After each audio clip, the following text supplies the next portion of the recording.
కొరింథీయులకు రాసిన మొదటి పత్రిక 8వ అధ్యాయం 6వ వచనంలోకి వద్దాం. ఎందుకంటే చాలామంది దీన్నే వాడుతున్నారు. మనకు దేవుడు తండ్రే, యేసు ప్రభు కాదు, కాబట్టి ఆయన్ని మనం ఆరాధించకూడదు అని ఇంకక్కడి నుంచి యోహాను సువార్త 4వ అధ్యాయం 23వ వచనం ఇలా వెళ్ళిపోతున్నారు. అవన్నీ మనం చూసుకున్నాం. ఇప్పటి వరకు మనం గ్రామాటికల్గా ఆలోచన చేసిన దాన్ని బట్టి చూస్తే అక్కడ అంటున్నాడు ఒక్కడే దేవుడు అంటున్నాడు మనకు. ఆయన తండ్రి అనగా తండ్రి ఎవరు? ఇక్కడ ఒక్కడే దేవుడు అన్నప్పుడు థియాస్నే తండ్రి అంటే ఎలోహీమే తండ్రి అంటున్నాడు. ఎందుకంటే LXXలో ఎలోహీమ్ను తీసుకొని థియాస్గా తర్జుమా చేశారు. కాబట్టి ఇక్కడ పౌలు ఏమంటాడు? ఒక్కడే దేవుడు మనకు, ఆయన తండ్రి. అంటే మనకి థియాసు ఒక్కడే, ఆయన తండ్రి అన్న తర్వాత పౌలు యొక్క థియాఫని అర్థం చేసుకోవాలి. పౌలు ఈ 2 భాషల్లో చాలా ప్రావీణ్యుడు. LXXలో అలాగే హెబ్రీ భాషలో ఉన్న పరిశుద్ధ గ్రంథంలో. సో ఇప్పుడు ఏమంటున్నాడు? మనకు ప్రభు ఒక్కడే అంటున్నాడు. ఎవరు ఈ ప్రభు?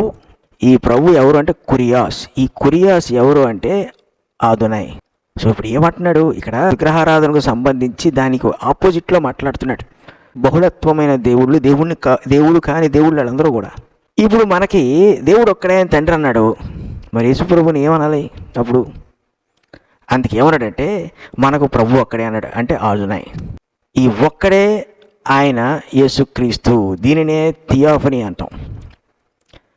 కాబట్టి యెషయా గ్రంథము 9వ అధ్యాయం 6వ వచనంలో కూడా యేసు ప్రభు గురించి మాట్లాడుతూ, అంటే ఫ్యూచర్లో వచ్చే శరీరధాడైన యేసు ప్రభు గురించి దేవుడు అంటున్నాడు ఈ మాట యెషయా ద్వారా, నిత్యుడగు తండ్రి అన్నాడు.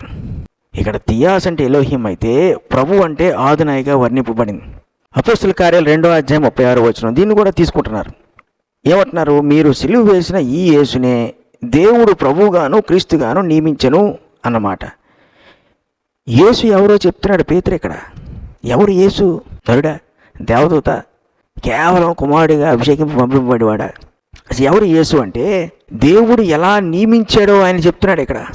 ప్రభువుగాను అంటే థియాస్ యేసుక్రీస్తుని ఆదోనైగా క్రీస్తుగా నియమించను అంటున్నాడు.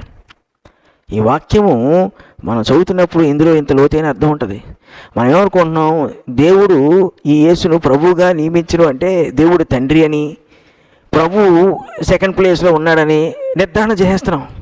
ఇది వాక్యమును గూర్చిన అజ్ఞానం అంతే. మీరు దేవుడు అంటే థియాసని తీసుకుంటే పౌలు యొక్క థియాఫనీలో ప్రభు ఎవరు అంటే ఆదోనై. అంటే పూజనీయుడు, ఆరాధింపదగినవాడు, నమస్కారము చేయదగినవాడు. దేవుడు అలాగ నియమించాడు యేసుక్రీస్తు ప్రభువుని.